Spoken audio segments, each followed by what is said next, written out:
Securities offered through Kestra Investment Services, LLC. Kestra IS. Member FINRA SIPC. Investment advisory services offered through Kestra Advisory Services, LLC. Kestra AS, an affiliate of Kestra IS. Capital Advisory Group, Inc. is not affiliated with Kestra IS or Kestra AS. Neither Kestra IS nor Kestra AS provide legal or tax advice and are not certified public accounting firms. You work hard for your money. For the next hour, you're going to learn how to keep what's yours. Capital Advisory Group presents Keep What's Yours. Here are Josh Gilbert and Jeff Zufall. Hello and welcome to Keep What's Yours with Jeff Zufall. My name is Josh Gilbert, sitting here with Jeff Zufall, Senior Tax Strategist and Wealth Advisor with Capital Advisory Group. Hello, Jeff. Hello. Happy Saturday. Happy weekend as well, and we've got a lot to get to today. This is a special show. Yes, it is. We have a special guest. And Very special guest. We'll introduce right off the bat. Jan Breheny is an independent insurance broker specializing in Medicare. Jan, welcome to the show. Well, thank you for having me. And I don't know if you've ever heard the program, but it is me and Jeff talking taxes. And, Jan just fell asleep. Yeah. She's running down the hallway. Yeah, get me out of here. But it really is, as I always say every week, do you pay taxes? And the answer is yes. Yes. Everyone yes. pays taxes. Everyone pays taxes. Some people say, well, I hate taxes. But, I'm sorry, but you still pay them. Yes. So is there a way to lessen your tax burden? Most definitely.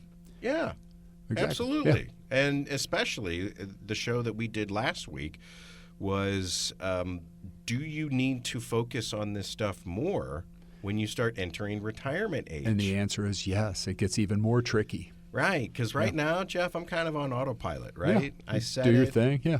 We meet once or twice a year, Yep. kind of I'd up this, lower that, reset it, and then just keep going. And it keeps going. But once I start hitting 55, 60, especially 65, yes, then we come in and we start doing Roth conversions, we start making adjustments. You have Medicare that kicks in, and Jan will explain some of that to you. You have your required minimum distribution that shows up somewhere at 73-ish. Anybody previously, they started at 70 and a half. So there's all kinds of fun stuff that kick in as you go forward. And that required minimum distribution is it's a tax time bomb waiting to happen. So you want to really focus on this stuff once you start getting a little older. And what you actually get, we all pay taxes, but we all get Medicare, right, Jan? After you're age 65 or disabled, you are eligible for Medicare as long as you have worked or your spouse has worked 40 quarters, meaning 10 years. That's it. That's it. 40 quarters. You're home free. Wow.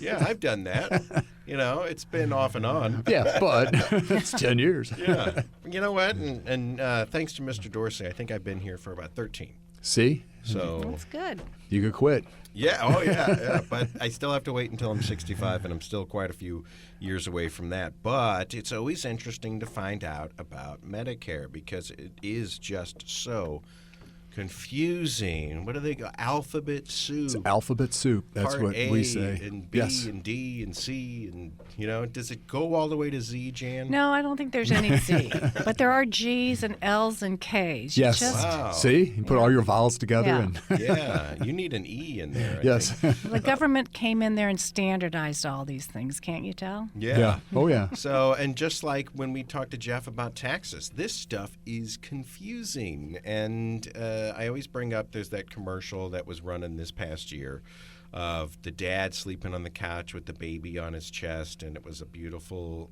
afternoon. And they said, would you rather be doing this or rather be doing your taxes right now? And, when it comes to time versus money versus effort versus frustration and confusion, I would rather just give my stuff to Jeff and let him do it for me. Lay on the couch, kick back, take a nap. And frankly, the stuff that Jeff has come up with for us, doing the flex spending account for my son's education, we might be talking to him about my wife's, setting up a 529 for my wife to pay back some of her college loans. Yes. The things that Jeff has come up with for us, we actually saved more money than what we paid him. So, and we saved money from the federal government, Yes. so it's not like it's coming out of Jeff's pocket. That's right. So the question is, what's it worth to you? If you want to do your taxes on a beautiful, late March afternoon when the trees actually start blooming again, or take a nap with your kids, or That's right. do all this stuff. If you want to be doing taxes, fine by me. Hey, more power to you. I will be. Good luck, and I guarantee it's probably not going to be just that weekend. Well, no, it won't. Yeah, you're going to have to. You realize you don't have certain papers, and Exactly. And then you stop and start and go back and forth. And then it's even worse when you throw them in the air out of frustration. Yeah, and you gotta that's the worst thing to do. You got to go pick them back up again. And I think the same would go for Medicare. Yes. Jan, do people? I know that you're an independent insurance broker. You specialize in Medicare. People come to you, and we'll talk about how you're compensated. But people don't necessarily have to pay out of pocket to talk to you and get consultation from you. No, not at all. We are reimbursed by the insurance companies, and that's how I get paid. And frankly, Jeff, I love you, but she helps us out, and she's actually free. Exactly. So I've never understood how you even have office hours. You should be, especially now with the baby boomer generation hitting 65 and going over, you should be busier than anyone in town. Between October 15th and December 7th, that is true. And every year it gets a little worse because my book of business grows. It's bigger. So Yeah. it gets, Exactly. It is what it is. And but this is open enrollment. open enrollment. Actually, it's the annual election period, which is October 15th through December 7th. There is an open enrollment period between January 1st and March 31st, but right now we are in the annual election period, meaning you can make changes to your drug plan, you can make changes to your Medicare Advantage plan, or join a Medicare Advantage or drug plan. And that's one of the things where I think that when I think about signing up for Medicare, I think of 65 the first time. But if I'm 66, 67, 70, 75, do I go back and revisit it every year? You don't revisit Medicare. You do revisit your plans, meaning your independent drug plan or your Medicare Advantage. The annual election period doesn't really affect supplements. It does affect the drug plans and the Medicare Advantage plans because those are federal contracts. Every year they change, and they give you an enrollment time frame to make changes to your plan. So you should, particularly if you're on expensive medication, go back and revisit these plans. And we'll go in today in the next segment, I think, and talk about parts A and B. Those are more standard ones. And then where it gets even more complicated, C and D, and then we get into the alphabet soup. You said there's an L in there. H-I-J-K, element of P. There's a K in there. We'll figure all that out as well. But, Jeff, when it comes to tax planning, when it comes to looking at your finances, preparing for retirement, how does what you do in tax planning work with Medicare? So we'll look at the Yeah. premiums that you actually will be stuck paying, I guess, really. It's a 2-year look back. Because it's not free. Medicare isn't free. No. It's just you pay a really premium, exactly. Really subsidized. For that Part B, you pay a premium, and it's based upon your income, but there's a 2-year look back. So a lot of people don't realize that once they get on the plan, maybe a year into it, all of a sudden they get a notice in the mail one day, and their premium quadrupled from what it was because their income doubled. So the theory is when we go forward, if you step over that boundary of the tax bracket or the taxable income that you can make, the first dollar over that bracket, you fall into the next bracket. So literally your premiums could double on you, and you don't even pay attention to it. And that's when we do tax planning, that's what we want to prepare for. So Exactly. we don't, I made an extra dollar more than what I should have, and now my premium's doubled. Exactly. And the concept is, look at it this way. So 65 is Medicare, kicks in, you're on it, everything's great, but you don't take your Social Security until 67. So now you have the added income of Social Security tied on there. And everything's great. You're like, hey, we absorbed it. We didn't really pay that much tax. But then your required minimum distributions kick in. And guess what? Now you're jumping over or through some of those brackets, and you're paying 2 or 3 times more for that same premium Part B that you had at 65.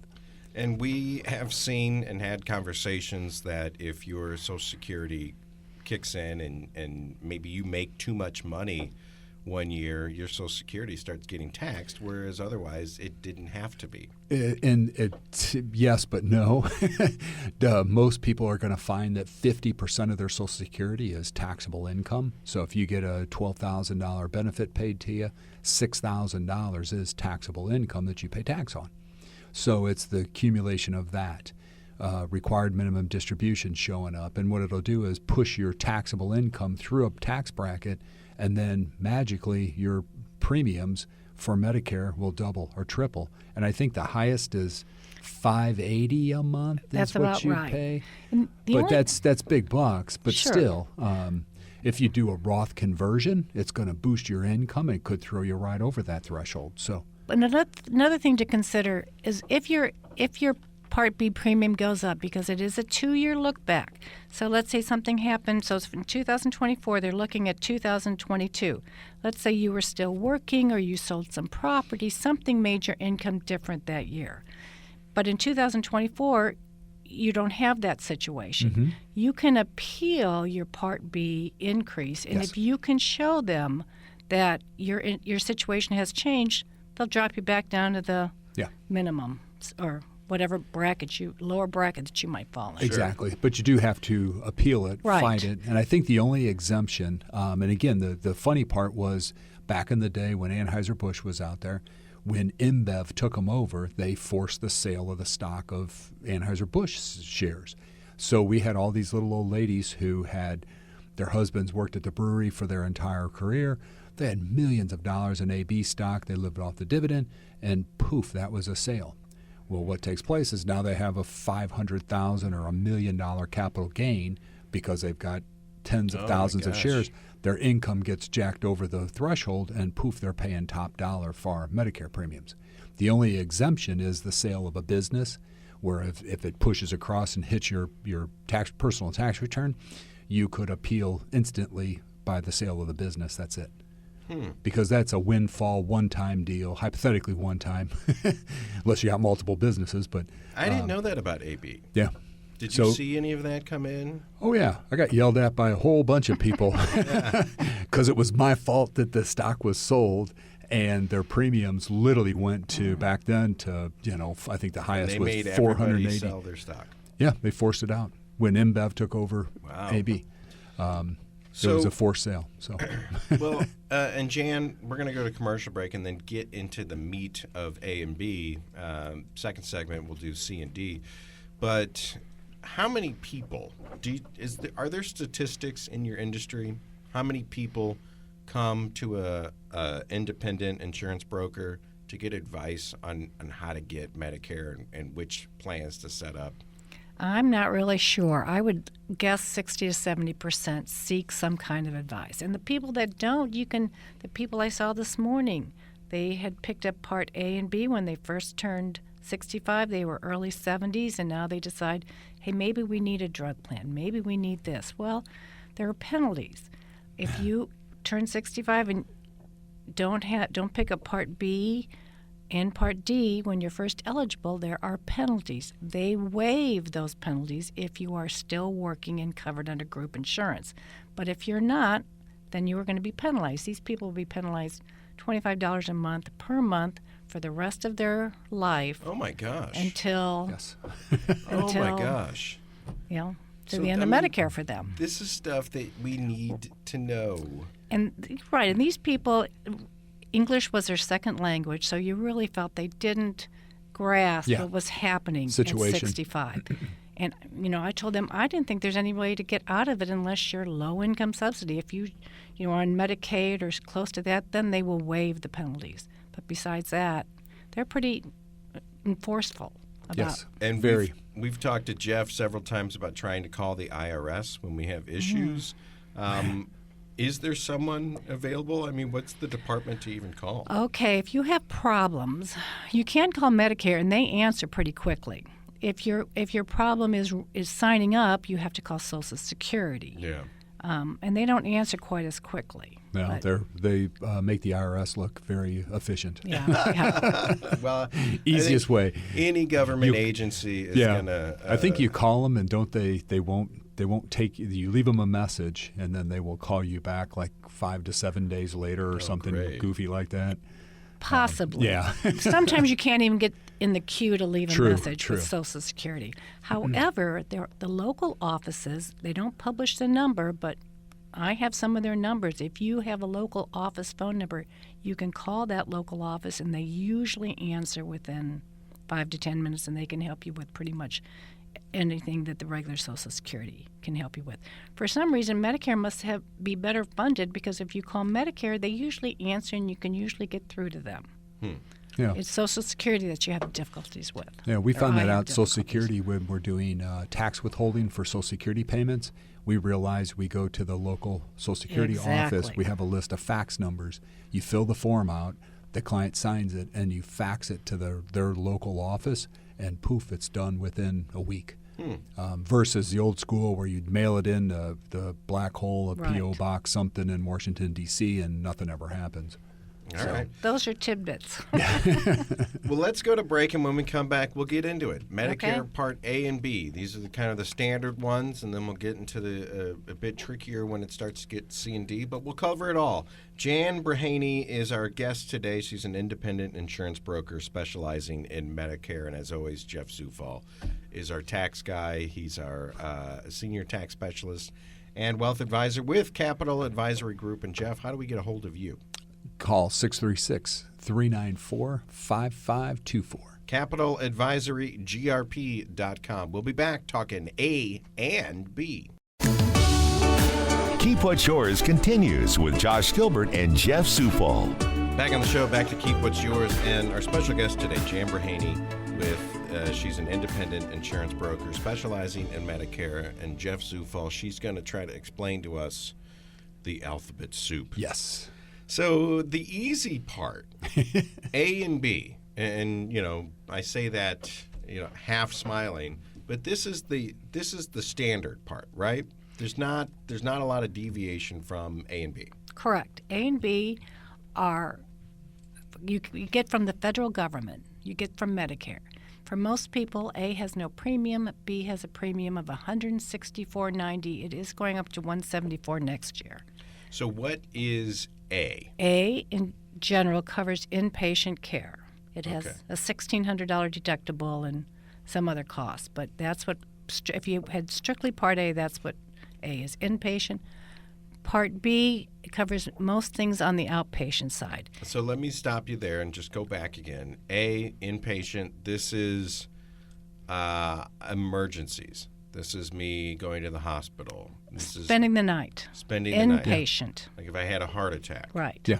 Or Admission. Right. Okay. So what would B then be? All your doctor visits, MRIs, CAT scans, therapies that you have on the outpatient side, like chemotherapy, anything done on the outpatient side is covered under Part B. Okay. So Medicare Part A is free. There's a $1,600 deductible. There's no free lunch, but yes. Right. As long as you've worked enough quarters in your lifetime, 40 quarters or 10 years, you or your spouse, you get Part A for zero premium. And then when I want to go to the dermatologist or whatever, MRIs, all that stuff, that's covered under Part B, and that's about $174 a month. Correct. And it's an 80-20, meaning after you paid your $174 premium, you go have an MRI, the Medicare will pay 80%, you will pick up the 20%. 20%. So there is copays and stuff. There are copays, correct. So Medicare is not free insurance, but it is very, very cheap compared to Cheaper to a street plan where you have to go buy it individually through the exchange like ACA, or you had to go buy it individually through Cobra. It's like when a lot I'm cheaper. When I'm working though, I've got a job and I got health insurance through my work. How much is that? Well, and that would be let's say that you're 65 and you're still working full time. You have no desire to retire, quit. I guess what would be the setup there? if you're still working, most people that are still working and they have group insurance and they're happy with it, they continue on their group insurance. Now, because they don't want to pay the $164.90 for Part B, there's no reason to. But a lot of them will pick up Part A because it has no premium, and it would protect them if they have a large deductible if they were admitted. So if you're still working and you're happy with your group insurance, you don't have to do anything, and you may want to pick up Part A. People talk about penalties, and it scares people, but as long as you can prove that, and you'll have to prove it, you'll have to have a form signed by your employer stating that you've had group insurance since you turned 65, they will waive all penalties. So when I turn 65, say I'm still working, and I kind of thought about it, Jeff, I want to keep my, I'm going to pay for it anyway, so I'm just going to keep it. Yeah. I'm going to keep my group insurance. Do I have to do anything You don't. with Medicare? Do No. I have to sign check a box that says I'm still working? No. You don't have to do anything. No. Not until you show up to, Right. to file right. for Medicare. When you decide So you want at it, 65, then you have it doesn't make me do anything. It just becomes an option at that point. Correct. Okay. And then when I do want to sign up for it, maybe now I'm 68 and I've retired officially and I need to get on Medicare. That's when I do all of my... And there's two applications, the application for Part A and B, and then the employer verification form showing that you've had group coverage. And you take those to your local Social Security office or fax them. Yeah. And in a couple weeks, you get a Medicare card in the mail. Now, we always, we mentioned it last segment, but the annual kind of time is right now. Right. Is October through... December 7th. October 15th through December 7th is the annual election period. What if I retire in May? Well, then you're in a special. You're good. There are special enrollment periods for people who retire in May, or if your birthday is not between October 15th and December 7th. There's a lot of special enrollment periods. One of them is losing group insurance, and once you do that, you have about a 6-month, 7-month window to enroll in a plan. And when I'm, I'm very far away from retirement now, and every time I talk to Jeff, he says, well, I think it's going to be 76 now. When Add you a couple years. Finally retire. But when I'm looking to retire, do I have to think, as soon as I quit, I lose insurance, and I need to have something as a backup? I need to be ready to go? Well, usually if you lose if you retire, most often you lose your insurance.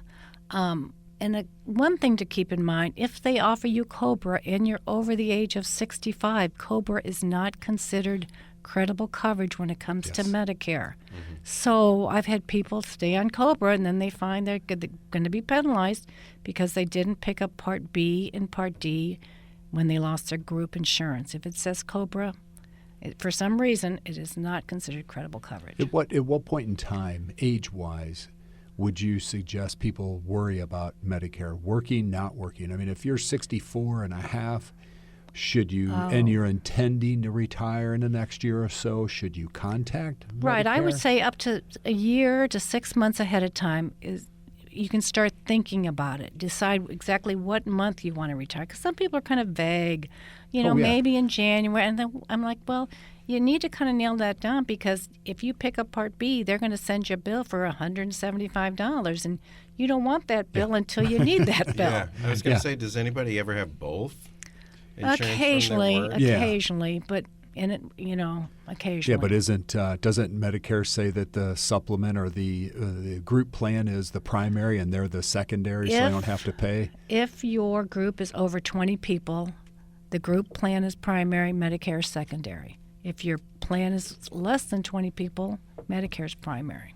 So a lot of those little groups have it written in their policy that at 65, you're supposed to go elsewhere for care because it's a small group. And yeah, I see. And then is there a income issue here? Like if I make too much money, if I'm too rich, Jeff? No, they don't kick you off. I wish. You just pay more in the premiums. You pay the max. I believe the max is $5. I think this for 23 is like $580 a month per person. So that for you would all pay. intents and purposes, we'll talk 174 because that's what it's going I into. would say, Yeah, I think the norm. They said 8% of people hit those higher brackets. Yeah. 92% of people that join Medicare are paying $174.90 next year. Yes. 174.90. But Actually, if it's you $174.70. 70. But if you make too much money, then they just charge you more. Yeah, Right. it just Okay, premiums but they goes. don't say you're not allowed. You have to. No, You have to they- go shop for insurance on No. the open market. Okay. So, and then what are those thresholds?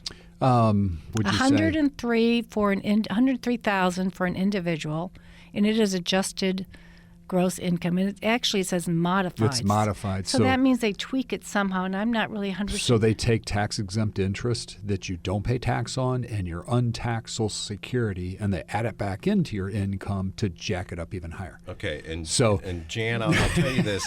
This is the part of the show where Jeff really makes his money is because I just went cross-eyed. Yeah, Yeah. I And- kind of did too. Yeah. and I know realized- what it says and Right. modified, and I knew they did So- something. so but I- That's where you realize you need Yeah. someone to help you Right. with this Yes. stuff. Yes. So basically, 103,000 an individual, 206,000 a couple. If you make over those income limits, you will pay more for your Part B and your Part D.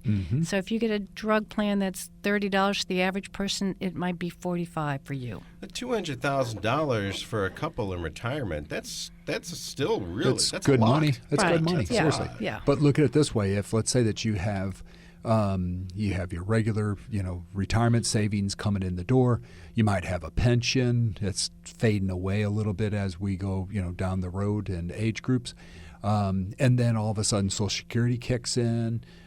Your required minimum distribution. I mean, there's RMDs that are $75,000 a year just in the RMDs alone. Yeah. So you add that to Social Security, and all of a sudden that 206 or 203 number is very viable to step over. But more so, let's say that you are a married couple, filed jointly, everything's great, a spouse passes away. Guess what? You lose the Social Security benefit of the deceased spouse, or you take the higher of the two in a sense and go with it, but you still have the assets. So that 103 mark becomes very attainable quickly. Yeah. So that's where you need Jeff Zufall to step in and start talking about tax bracket planning, Exactly. especially in retirement. Yeah. Because tax bracket planning for me at 42, that's just is a issue, but it's not a huge issue. yeah. I want to make sure that I'm not paying more than what your fair share is. more Yeah. than my fair share, but tax bracket planning in retirement, now it's affecting my Social Security. Yes. Now it's affecting what I pay for Medicare. Exactly, because we see it all the time. Somebody is literally $100 over the threshold in income, and they pay the next higher premium. And that is completely It's avoidable. nuts. Oh yeah, it's Yeah. completely just to It's- make sure that you keep, whether it's you sell a stock to keep the dividends from paying the rest of the year, some combination as you go forward. Or don't do we see a lot of people, they want to do the Roth conversions going into retirement, comes back to haunt them. And we talk about coming to see you this time of year, especially in December. We know what we've made. Yes. We can probably predict what we're going to make for the next 2 months or Yeah. 1 month. And we can make adjustments and maybe dump a bunch more money into our 401k. We can make a lot of assumptions based on what's happened So far this previous year. 10 months. Exactly. When do we want to come see you when we're looking at our Medicare and making sure we don't go over? Well, what'll That- take place is that's right at about 64 and a half. If you're going to go on at 65, then we start doing that planning process a year in advance, just to make sure we don't step over that threshold. Because again, it's a 2-year look back, but I can't change what took place in 2021, 2022 as we go forward. It is what it is. Yeah. So And then, Jan, when people come to you, what questions do they have about A and B? They usually understand A and B. Most people understand they Again, get A and B it's from pretty the standard. Right, it's This standard. is the easy one. Right, Yes. A and B is the easy one. They want to know, okay, A and B picks up about 80%, so what happens to the other 20%? That's usually their questions.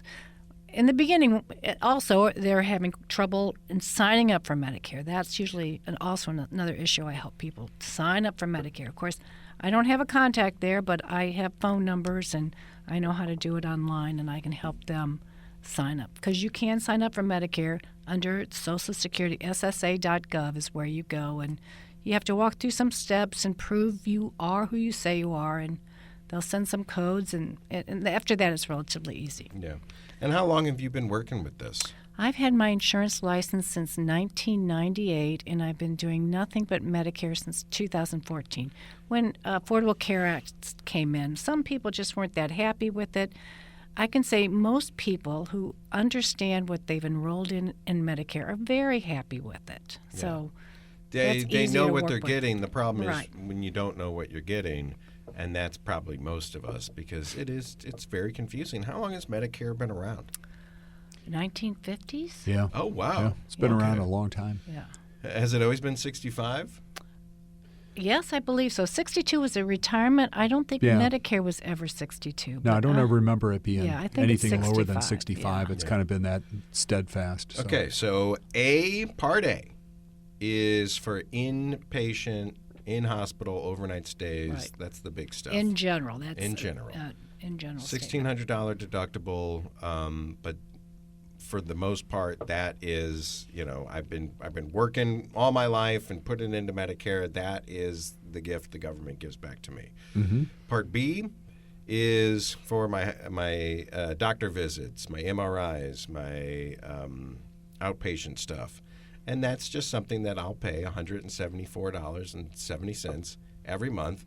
Forever. Forever. Yeah, forever. But it is highly subsidized. If I looked on my paycheck, Jeff, what am I paying for insurance? $260, I think, or $240. Anyway, yeah.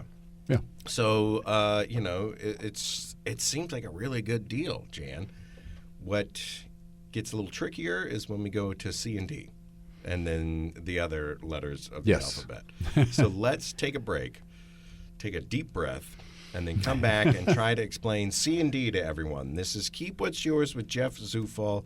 He is the Senior Tax Strategist and Wealth Advisor with Capital Advisory Group.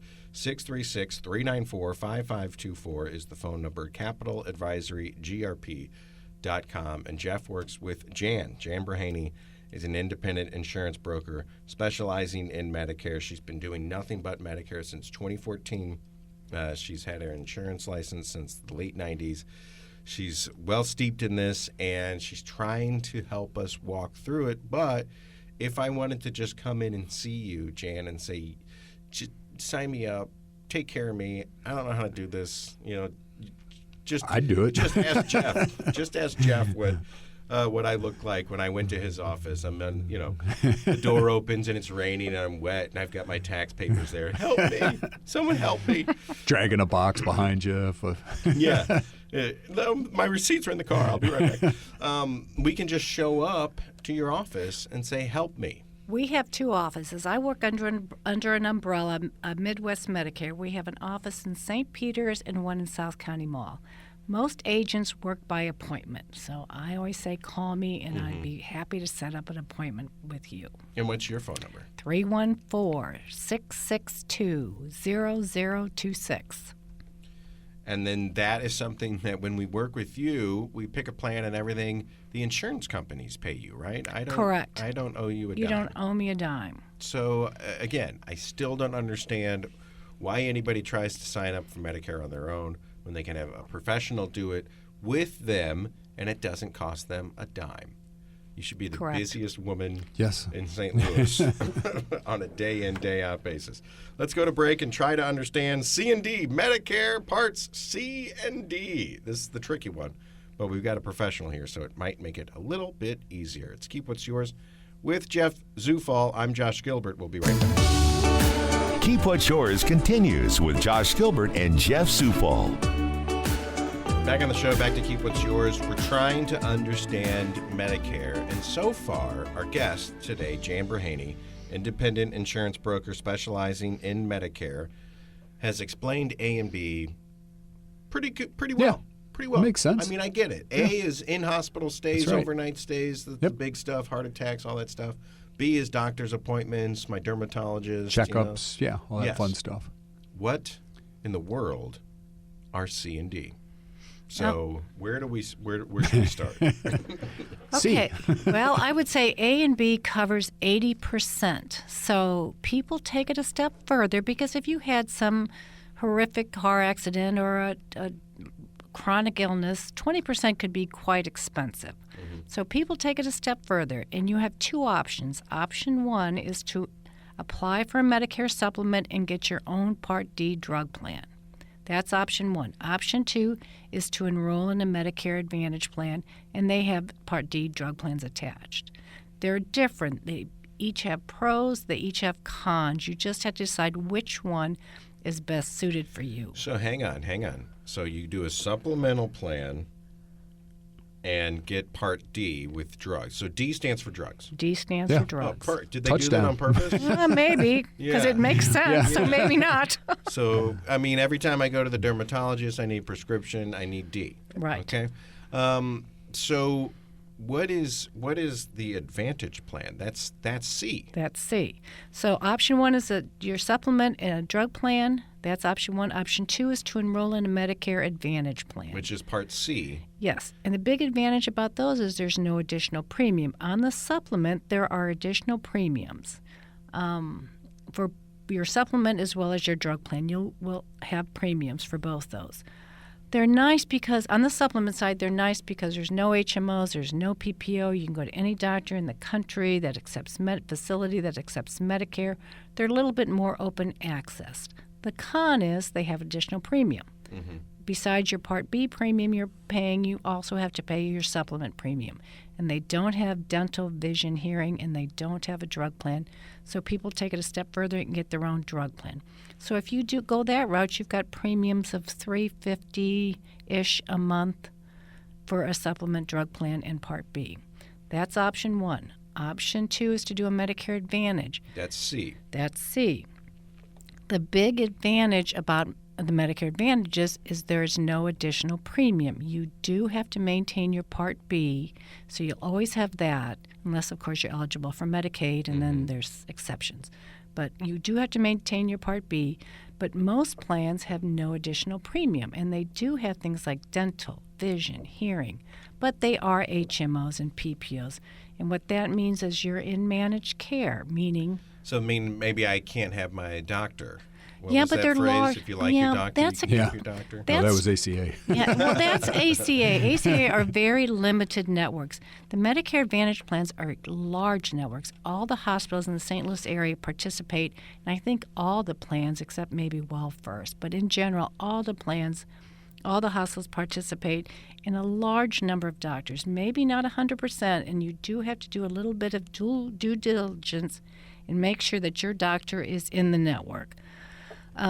But they're large networks, so that's usually not the restriction. But it is managed care. What does that mean? A third person is looking in, and it is the insurance company, and they have some say-so about, what can be done, what can't be done. You may have to jump through a few hoops.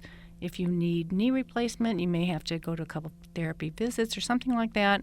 But most people have been in managed care most of their life. So it's not anything new.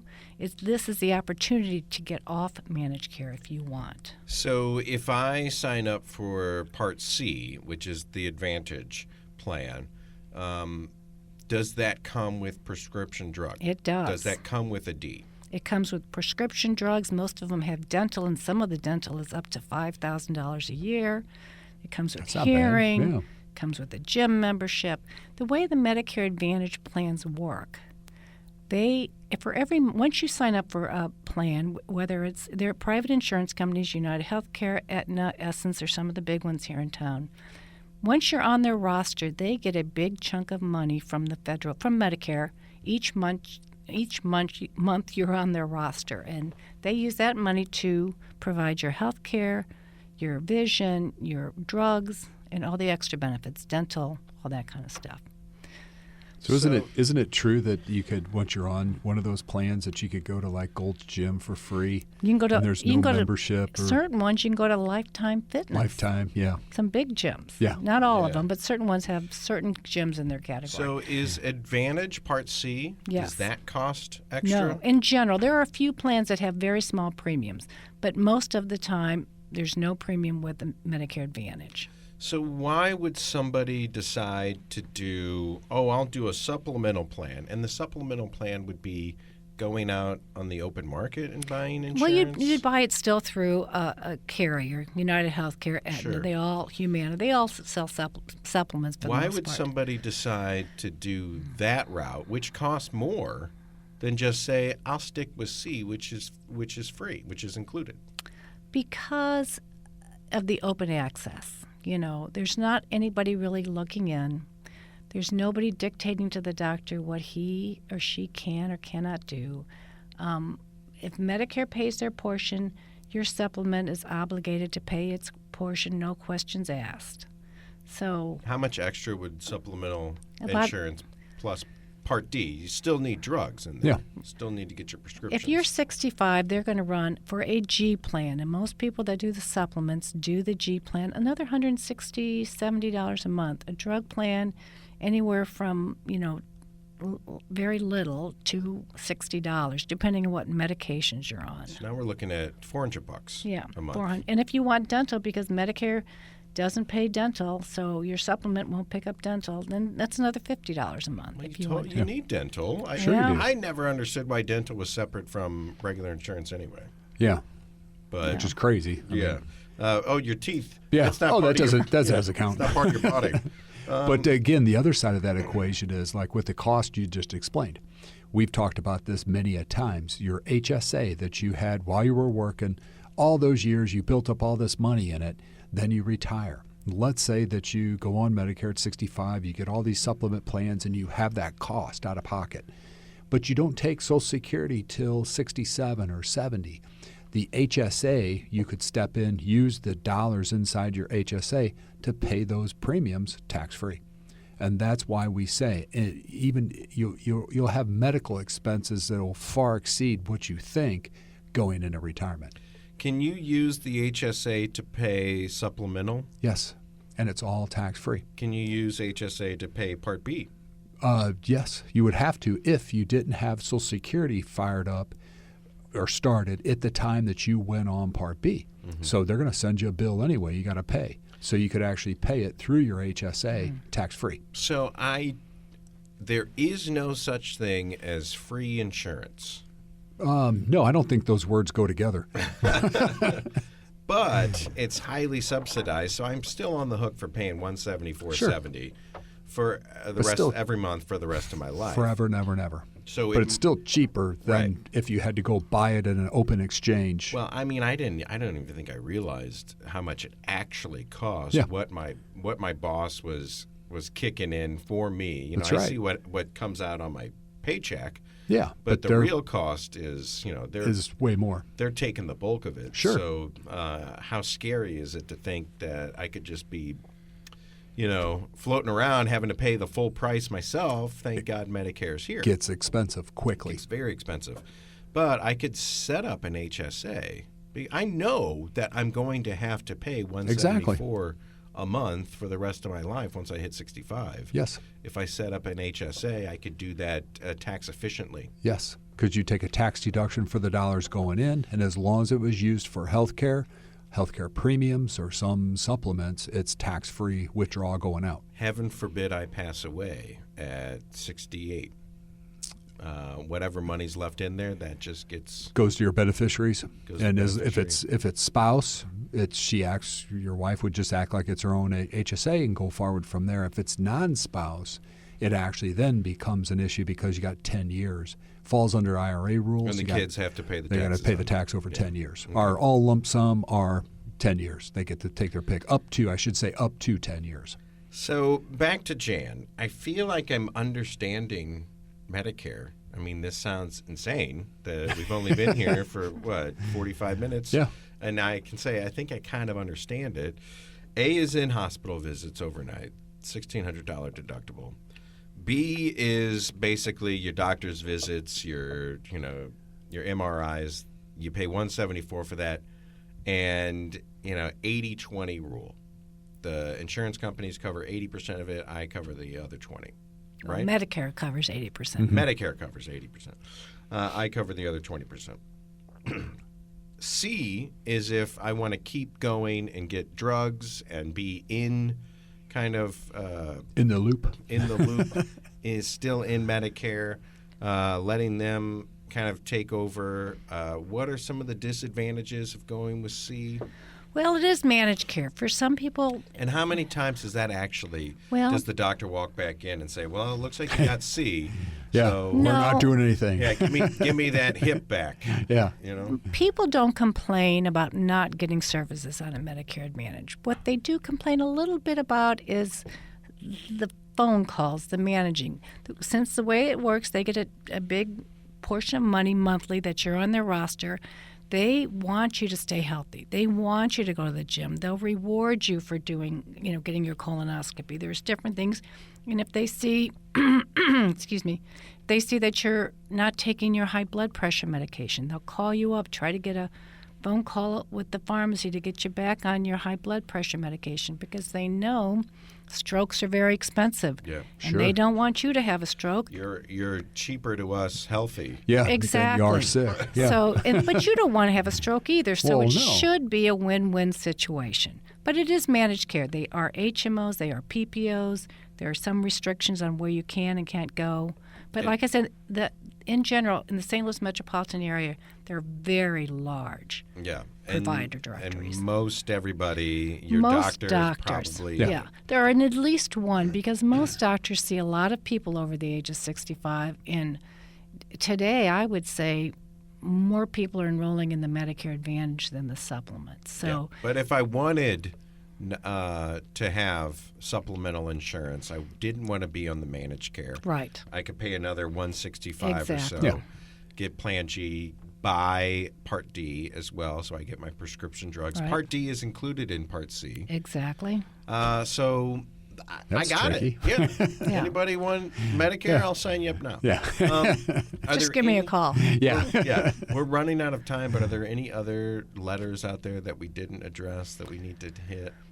I don't think so. I think we covered basic Medicare, how it works. What I would say is particularly people on expensive medication, that everything is remained very stable except the price of some medications, and it's going to get worse for some, better for others going forward. So if you're on Tier 3 drugs or higher, particularly if you're on a standalone PDP, if you have a supplement and your own drug plan, those plans have kind of moved, restructured. Instead of Tier 3 drugs like Eliquis, Xarelto, Jardiance, instead of it being a copay of, let's say, $47, they're 25% from the get-go starting next Yeah. year on certain plans. So you have to make sure you're on the right plan next year if you're on a standalone drug plan. Yeah, and it's something where you have the opportunity to make adjustments every year. Every year, but once December 7th ends, there's no adjustments for people on a standalone drug plan. They have that one opportunity. Now, this is the annual election period. Between January 1st and March 31st is what they call open enrollment. It is for those people that are on a Medicare Advantage, that maybe they didn't see something, they missed something, they get to the pharmacy and their drug is no longer covered. They give those people, only people on Medicare Advantage, one opportunity to make one change the first quarter of the year. And then after that, no changes until open enrollment the following year. All right, and if people have any questions, they can call Jan, 314-662-0026. And to remind everybody that if you're over 65 and you want to sign up for Medicare or you need help, can we come to you at 67 and Sure, 68 during sure. open enrollment, and it still doesn't cost us anything? Doesn't cost anything. And then I try to keep in contact with my client base to let them know what's going on. And then they hear from me every year during open enrollment. Great. And Yeah. Jeff, when can I sign up for this? This sounds great. Next week. No. Yeah. No, you got to wait till you're like 77. Yeah, exactly, because I'm going to be working. Jeff, anything else we need to add before we get out of here? No, that's really it. I mean, and again, like you said, one of the questions I always get is like people are saying, hey, is dental included in it? And I think you said that it was included in Part C. Correct. Okay. And they've really upped their dental plans for next year because that's an area that it seems people really need. They're at yeah. 65, those teeth, if you want to keep them Yeah, or get yeah. some new ones. Otherwise, you got to go to the dentist, pay out of pocket, Right. and that's not cheap. So, yeah. All right. That's and perfect. So Medicare is definitely something that is part of your retirement, and we always talk Most to Jeff. definitely part of.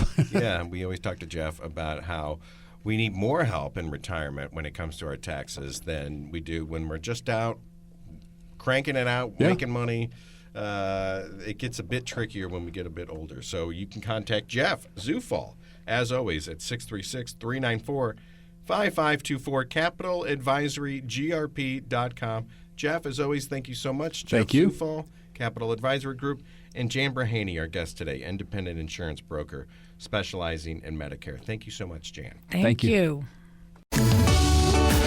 You've been listening to Keep What's Yours with Josh Gilbert and Jeff Zufall, Senior Tax Strategist and Wealth Manager at Capital Advisory Group. To learn more, call 636-394-5524 or visit CapitalAdvisoryGrp.com.